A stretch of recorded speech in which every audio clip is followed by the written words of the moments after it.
욥기 42장 10절에서 17절에 있는 말씀입니다. 구약 성경 페이지 수로 803페이지에 있습니다. 욥이 그 벗들을 위하여 빌매 여호와께서 욥의 공경을 돌이키시고 욥에게 그전 소유보다 갑절이나 주신지라. 이에 그의 모든 형제와 자매와 및 전에 알던 자들이 다 와서 그 집에서 그와 함께 식물을 먹고 여호와께서 그에게 내리신 모든 재앙에 대하여 그를 위하여 슬퍼하며 위로하고 각각 금 한 조각과 금고리 하나씩 주었더라. 여호와께서 욥의 모년에 복을 주사 처음 복보다 더하게 하시니 그가 양 1만 4천과 약대 6천과 소 1천 겨리와 암나귀 1천을 두었고 또 아들 7과 딸 3을 낳았으며 그가 첫째 딸은 여미마라 이름하였고 둘째 딸은 곧 그시아라 이름하였고 셋째 딸은 게렌 합북이라 이름하여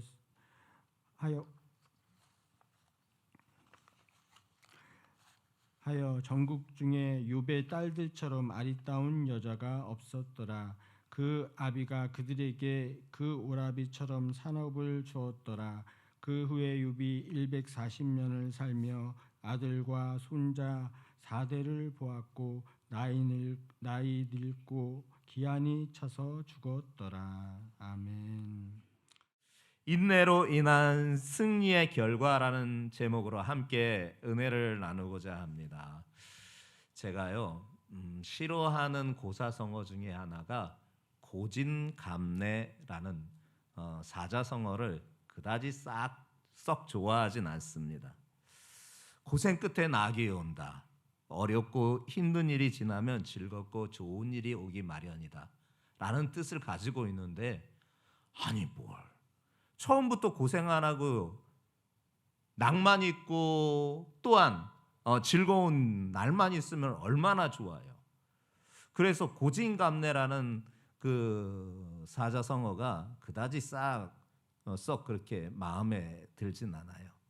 우리 인간의 마음이 다 그런 것 같아요. 늘 즐거운 일들이, 좋은 일들만 있었으면 하는 바람이 누구나 다 있으나 우리가 인생에 살면서 경험한 바에 의하면 수많은 고난이 찾아온다라는 것을 우리가 경험적으로 알게 되잖아요. 그리고 좋은 날보다는 인상을 찌푸리고 마음을 상하게 하고 번민을 주고 하는 그런 고난의 시간, 어려운 시간이 훨씬 더 많은 것을 경험하게 됩니다. 우리는 그럴 때 우리에게 필요한 것은 무엇이냐? 인내라는 것입니다. 인내로 인한 승리의 역사가 있다라는 거예요. 스포츠 경기에서 우승의 영광을 차지한, 그래서 가장 높은 단상에서 그 영광의 월계관을 쓰는 그 사람들을 보게 돼도 그 영광의 자리에까지 이르게 된 그 사람은 상상도 할 수 없는 그 고된 어려움과 훈련 과정에서 인내로 극복한 자들만이 바로 가장 높은 단상에서 그 머리에 영광의 월계관을 쓸 수가 있는 것입니다. 그 자리가 무슨 재수가 좋아서나 우연히 얻은 것이 결코 아닌 것입니다. 하물며 하나님께 축복을 받는 자는 그 과정 속에서 많은 인내가 따라오게 됩니다. 왜냐? 하나님께서 축복을 주시기 전에 그 축복을 누릴 만한 믿음을 소유하도록 연단하시기 때문에 그렇습니다. 만일 믿음의 연단이 없이 세상에 많은 축복만 누린다 하면 그것은 오히려 축복이 아니라 화가 될 수가 있습니다. 왜냐? 세상의 향락에 마음을 빼앗기고 신앙에서 떠나는 결과를 낳을 수 있기 때문에 그렇습니다. 그래서 성도는 하나님의 축복을 받기까지는 여러 가지 환난과 연단의 과정을 거치면서 그 믿음이 단단해지는 것이고 그 믿음이 확실해지는 것이에요. 기독교 가치관을 가지고 있는 서양에서의 들려주고 있는 속담도 이 같은 속담을 우리에게 들려주고 있습니다. 인내는 세상을 정복한다. 서양 속담에 그렇게 말하고 있어요. 기독교 가치관을 가지고 있는 그들이기에 이 같은 속담을 격언으로 남겨주고 있는 거예요. 터키의 속담도 그랬습니다. 다마스커스, 성경의 지명으로 다마스커스, 사도 바울이 갔던 터키, 그 터키의 속담도 그렇습니다. 인내는 천국의 열쇠다. 그렇게 말해주고 있어요. 또한 독일의 속담도 마찬가지예요. 인내는 악마도 먹어치운다. 프랑스 속담도 마찬가지예요. 인내는 희망의 기술이다 하면서 인내를 통하여서 세상을 정복하고 인내를 통하여서 악마도 집어먹어 삼키는 역사가, 그리고 희망의 역사가, 천국의 열쇠가 되는 역사가 나타남을 기독교 가치관을 가지고 있는 서양에서는 이와 같은 격언들을 계속해서 들려주고 있습니다. 오늘 여러분들에게 그 사람을, 이와 같은 인내의 사람을 한 사람을 소개하고 그의 인내로 인한 승리의 결과가 어떤 것임을 여러분들에게 소개하고자 합니다. 욥이라는 사람입니다. 믿음의 연단을 거친 후에 하나님의 그 놀라운 축복을 받았음을 오늘 그 증거해주고 있습니다. 욥이 고난을 이겨낸 뒤에 하나님께서 욥에게 축복을 내리시사 모든 고난이 받은 것보다도 고난을 받기 이전보다도 배나 갑절이나 축복하신 사실을 보게 됩니다. 그의 재산도 그렇지요, 가족들도 그렇지요, 그의 생명마저도 이와 같이 갑절의 은혜를 받게 되는 것을 우리가 보게 되는 것이에요. 욥의 이 축복된 인생은 고난 속에서 신앙을 지킨 성도가 받는 종말의 축복을 무엇인지를 분명하게 보여주는 사건이에요. 오늘 그의 역사를 통하여서 인내로서 연단을 잘 감당하여 하나님의 축복을 받는 우리 성도들 모두가 되시기를 예수님의 이름으로 축복합니다. 자, 우리 이제 만납시다. 하나님께서 어떻게 그의 삶을 회복시키셨는지. 첫 번째, 가족들의 회복과 더불어서 그들을 통한 위로가 임하였다라는 사실입니다. 10절부터 11절 말씀을 우리가 함께 확인해 보겠습니다. 시작.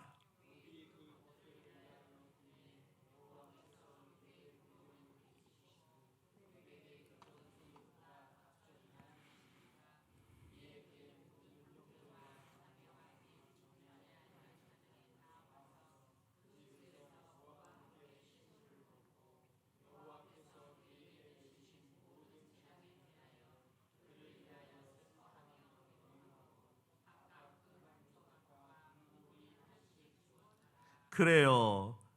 욥이 하나님께 고난을 당할 때에 주위의 모든 사람이 그를 대적하고 괴롭혔습니다. 그의 일생에 가장 친했던 친구 세 사람이 존재합니다. 이 세 사람이 욥의 고난의 소식을 듣고 한 걸음으로 달려와서 그 욥의 사정이 어떠한지를 살피면서 그를 위로하고자 왔는데, 그 친구들은 도리어 위로하기는커녕 욥을 정죄하고 욥을 괴롭혔던 것이었습니다. 이뿐만 아닙니다. 그의 아내마저도 욥을 저주하면서 그를 버리고 떠나버렸습니다. 그러나 욥이 그러한 고난을 믿음과 인내로서 극복했을 때 하나님께서 욥에게 위로를 주셨습니다. 11절에 보니까 그의 모든 형제와 자매와 전에 알던 모든 사람들이 욥을 집을 찾아와 그와 함께 식탁에서 식사를 하면서 여호와께서 그에게 내리신 재앙에 대하여서 언급하면서 참 힘들었겠다, 참 고생 많았다, 함께 슬퍼하면서 욥을 위로해 주었습니다. 이뿐만이 아닙니다. 그들이 그렇게 욥을 찾아와 볼 때마다 손에다가 선물 하나씩 가지고, 금덩어리 하나씩 가지고, 금고리 하나씩 가지고 와서 욥에게 이렇게 내려놓으면서 내가 자그마한 선물을 가지고 왔다라고 그렇게 말하면서 하나님께서 위로하시는 장면이 바로 11절의 장면입니다.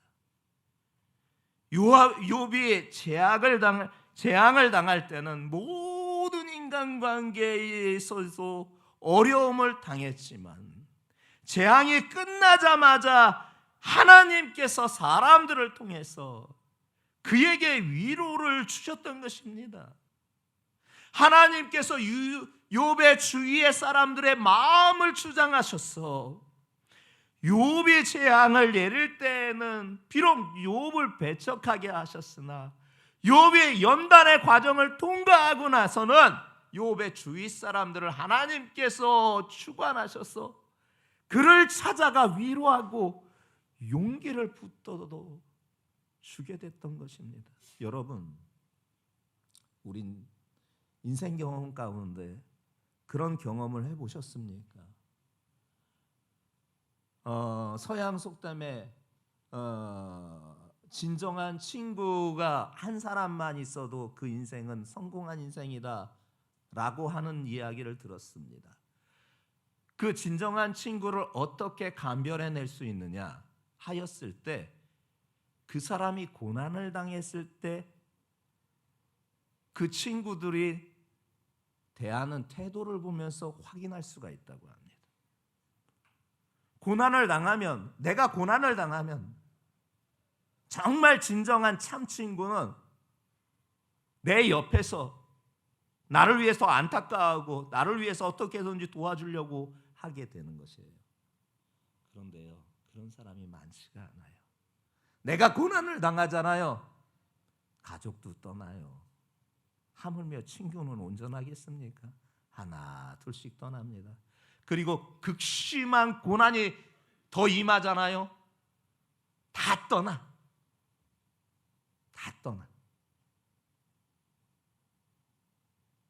그래서 진정한 친구가, 참 친구가 이 땅에서는 없다라는 것을 발견하게 돼요. 근데 그때 참 친구, 영원히 나를 떠나지 않는 참 친구를 그때서야 만나게 돼요. 예수님. 다 떠나도, 다 나를 버려도, 그렇게 친절하고 그렇게 사랑하고 그렇게 좋았던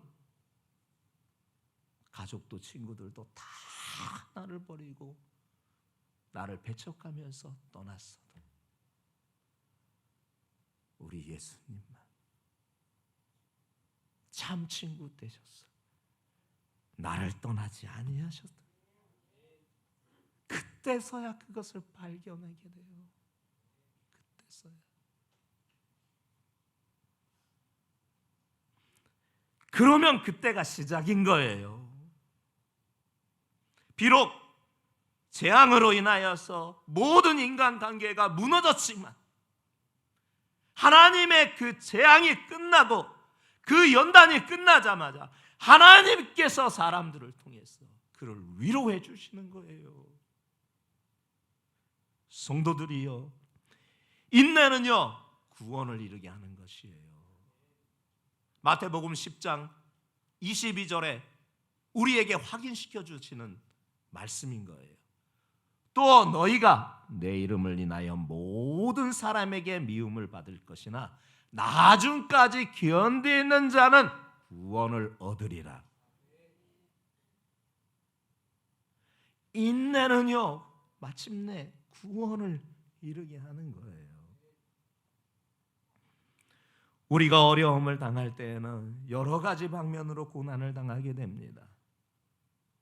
그것은 하나님께서 우리를 연단시킴에 있어서 세상의 모든 것을 포기하게 하시고 오직 하나님만을 믿음으로 바라보게 하시는 기간인 것입니다.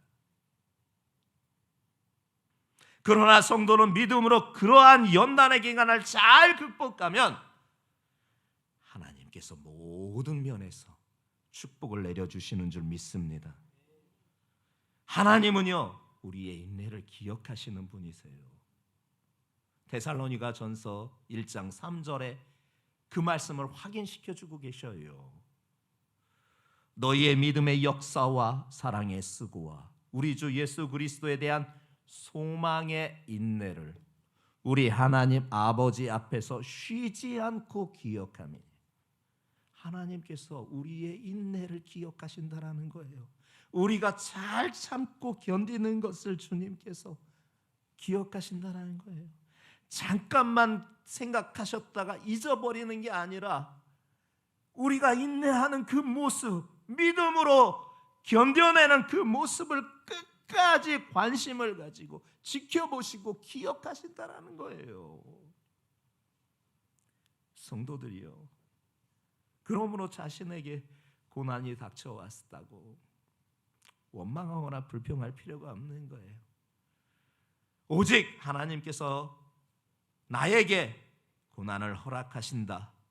이 고난을 통하여서 믿음으로 모든 것을 이겨내는 인내를 나에게 보기 원하시는구나 라는 것을 깨닫게 되면 이겨낼 수 있는 거예요.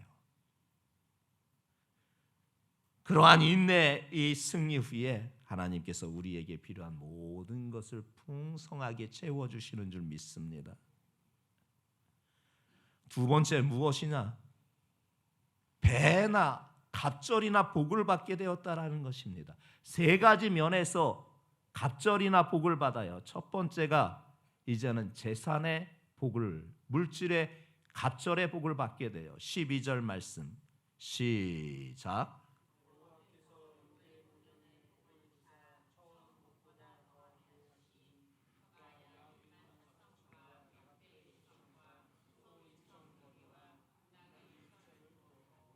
그래요.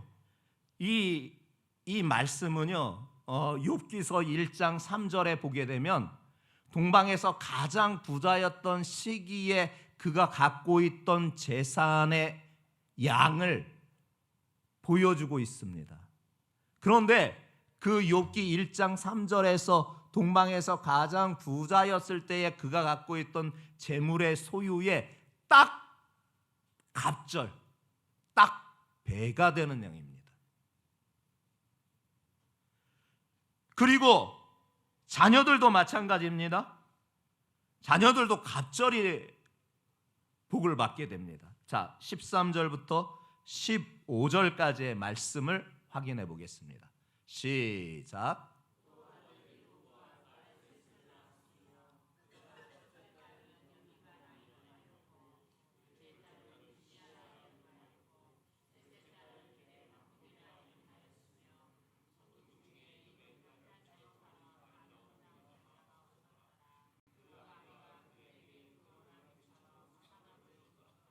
아멘.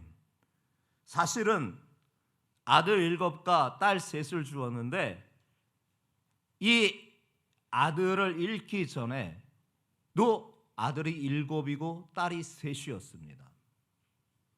그러면 목사님, 똑같은 자녀의 수를 주신 거 아닙니까? 아닙니다. 유대인의 관습은 어떻게 생각하느냐? 먼저 떠난 자식도 자식의 수에 포함하는 그런 의식이 있습니다. 즉, 앞에 비록 10자녀를 잃었으나 그 자녀는 수로 셀 때 같이 셉니다. 그러면 그때의 수를 따져가지고 그때 10자녀 주었던 그때처럼 지금도 10자녀를 준 겁니다. 똑같이 아들 7에 딸 3을. 갑절의 복을 주신 거예요, 자녀도. 그런데 거기에 덤이 얹어졌어요. 딸 3이요, 전국에서 가장 아름다운 여인들이 하나님께서 주셨던 거예요. 아리따다고 하니까 단순히 외모만을 생각하시는 경향이 있어요. 아니에요. 모든 면에서 아름다웠다라는 거예요. 동방에서 전국에서 제일. 사실 가장 인생에 있어서 견디기 힘든 고난은 뭔 줄 아십니까?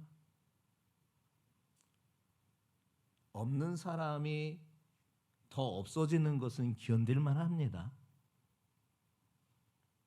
원래 없었으니까 거기서 더 없어봤자 뭐 얼마나 더 없겠습니까? 근데 동방에서 최고 부자였던 사람이 하루아침에 전 재산을 다 잃어버렸다.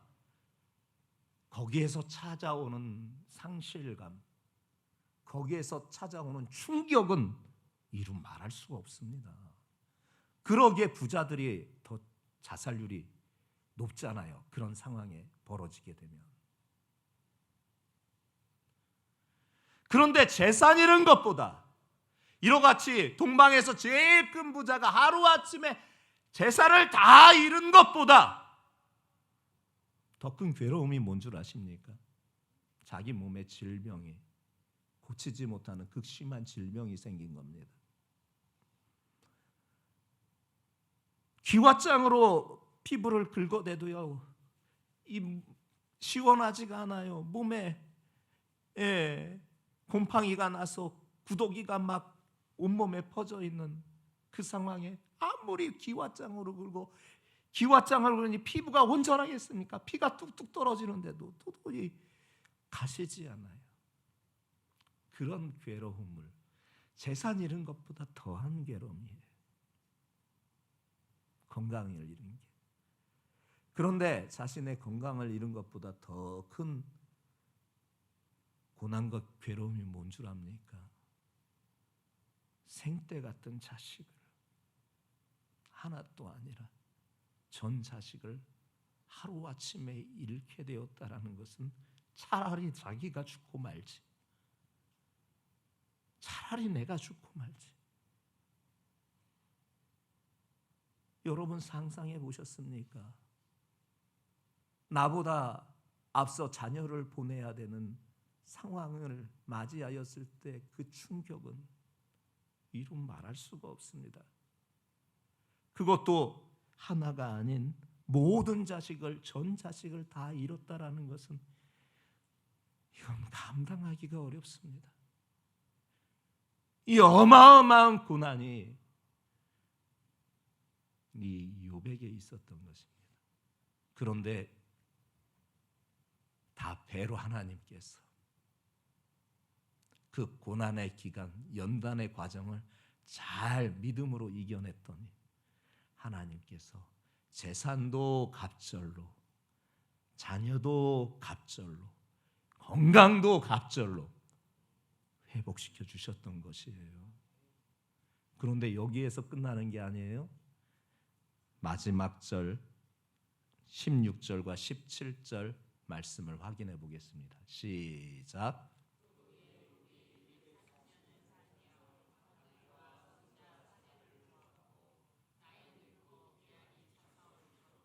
아멘. 욥이요, 하나님 앞에 고난을 받을 때의 나이가 70세였어요. 그런데요, 그 고난이 끝나고 나서 하나님께서 그에게 140년을 더 살게 하셔요. 그래서 아들의 손자까지도 4대를 더 보게 하세요. 즉 지금 70세를 살았는데 140년을 더 살게 하신 거예요. 그러니까 딱 갑절을 더 장수하게 하셨어요. 총 그가 산 나이가 210세예요. 그가 기한이 차서 돌아가게 된 것이에요. 모든 것이 다 갑절의 축복을 받았던 거예요. 재산도 갑절의 축복을 받았고, 자녀도 갑절의 축복을 받았고, 건강도 갑절의 축복을 받았으니 이렇게 오래 장수할 수가 있었던 거 아니겠습니까? 생명도 갑절의 축복을 받았던 거예요. 그러나 여러분, 이 갑절이란 단어에 여러분들이 매혹되시면 안 됩니다. 유대인의 관습상 이 갑절이라는 두 배의 표현은 하나님의 풍성한 은혜와 축복을 말할 때 갑절이라고 말하는 것입니다. 즉 욥은요 실질적으로도 두 배의 축복을 받았으나 그보다는 더 본질적으로 하나님의 풍성한 은혜와 축복을 누렸던 것입니다. 누구에게? 그 고난을 인내로 믿음으로 승리한 자에게. 우리 주한 성도들이 이 같은 은혜와 복이 임하시기를 주님의 이름으로 축복합니다. 분명히 그분께서 말씀하시기를 인내하는 자가 복이 있다라고 말씀해 주셨어요. 야고보 5장 11절에 증거해 주시고 있습니다. 보라, 인내하는 자를 우리가 복되다 하나니 너희가 욥의 인내를 들었고 주께서 주신 결말을 보았거니와 주는 가장 자비하시고 긍휼히 여기는 자시니라. 인내하는 자를 복되다 합니다. 왜냐? 욥의 사례를 보니 그런 거예요. 욥의 사례를 보니 성도들이요 고난 가운데 믿음으로 인내하는 자가 복된 줄 믿습니다. 여러분들에게 이 같은 삶을 살았던 사람 한 사람을 소개하려고 합니다. 종교개혁자 존 칼빈입니다. 이 사람이요 31살을 되던 때까지 결혼을 안 했다고 합니다. 왜 그 당시에 나이로 그 당시에 문화로 따져서는 노총각이에요. 이미 결혼을 했어야 될 20대 초반이나 10대 후반에 이미 결혼을 했어야 될 나이인데 31까지 31살까지 결혼을 안 했어요. 이유인즉슨 사람을 고르다 보니까 도저히 결혼을 못하게 됐던 거예요. 단순히 우리가 알고 있는 인간적인 눈이 높아서가 아니었어요. 그가 여러 가지 고려해서 이렇게 여인을 고르다 보니까 찾다 보니까 결혼을 늦게까지 못했던 거예요. 더 이상은 안 되겠다 하고 모든 조건을 다 배제하고 딱 두 가지만 보기로 했다고 합니다. 믿음이 좋은 여인, 그리고 기도하는 여인, 매일 기도하는 여인. 이 두 가지만 딱 보기로 했답니다. 믿음이 있는 여인, 매일 같이 기도하는 여인. 그런데요, 그렇게 해서 만난 여자가 애가 7달린 과부를 만났대요. 이 하나님의 뜻인가 보다 하는 수 없어. 그때 뜻에 따라서 결혼을 했습니다. 그리고 결혼하고 나서 얼마 안 있다가 막내를 낳게 되었어요. 실질적인 자기 자식이죠. 그런데요, 그 자식이요 몸이 너무 약한 거예요. 나면서부터. 그래서 얼마 안 있다가 죽고 말았어요. 생떼 같은 자식이. 그런데요, 그렇게 믿음이 좋고 기도 열심히 하는 그 여인, 그 아내도요 몸이 비실비실한 거예요. 그 막내둥이 아들을 잃고 나서 몇 년이 지나지 못해서 그 아내도 덜썩 죽어버렸어요. 그러니 자기 집 핏줄도 아닌 다른 사람의 아이들이었던 아이들을 7명만 남겨놓고 하나님 앞에 가서 하나님 이게 뭡니까? 내가 믿음이 좋고 기도 열심히 하는 여인과 결혼한다라고 결정을 해서 그렇게 하였는데 이게 나에게 이게 뭔 짐입니까? 하나님 앞에 하소연했대요. 근데 이 칼빈도요 종합병동이었어요. 그 이전부터요 뭐 이렇게 두통에 또 이렇게 폐혈증에 뭐 온갖 질병이 다 있는 거예요. 하나님 앞에 가서 울어요. 하나님 이게 뭡니까? 몸은 병들고 또 나 혼자 이 아이들을 어떻게 키웁니까? 내 자식도 아닌데 7이나. 아내는 떠나버리고 내 핏줄 아이는 죽어버리고 도대체 이거 어떻게 합니까? 어떻게 합니까? 그런데 그분께서 사도 바울을 통해서 주신 말씀처럼 네 은혜가 네게 족하다. 이는 네 능력이 너의 약한 데서 나온다. 그 이후로 그 유명한 종교 개혁을 하여서 장로교의 아버지라 일컬음을 받고 있게 된 것입니다. 성도들이요, 여러분 각자에게 다양한 모습으로 다양한 방면에서 고난이 있을 겁니다. 그리고 고난이 찾아왔을 것입니다. 고난을 만나기도 하였을 것입니다. 그리고 그 과정 중에 있는 분들도 혹 계실지 모르겠습니다. 그러나 성도들이여, 우리 믿음으로 그 기간을 잘 인내하면서 이겨내 봅시다. 하나님께서 이후에 승리의 결과로 어떠한 풍성한 은혜와 축복을 주실지 궁금하시지 않습니까? 그러니 우리 믿음으로 잘 인내하여서 마침내 승리하는, 그리고 욥과 같이 하나님의 은혜가 축복이 풍성한 복이 여러분 모두에게 임하시기를 주님의 이름으로 축복합니다. 전능하신 하나님, 거룩하신 내 아버지요, 고난 앞에 무릎 꿇지 않는 성도들 되게 하여 주시옵소서. 환난 앞에 주저앉은 자 되지 않게 하여 주시옵소서. 다 떠나도 주님이 나와 함께 하심을 믿습니다. 주님께서 나를 다시 일으켜 세워 주실 줄 믿습니다. 주님께서 우리 성도들 모두를 일으켜 세워 주시는 줄 믿사오니 그 은혜를 입는 우리 모두가 되게 하여 주시옵소서. 예수님의 이름으로 기도합니다. 아멘.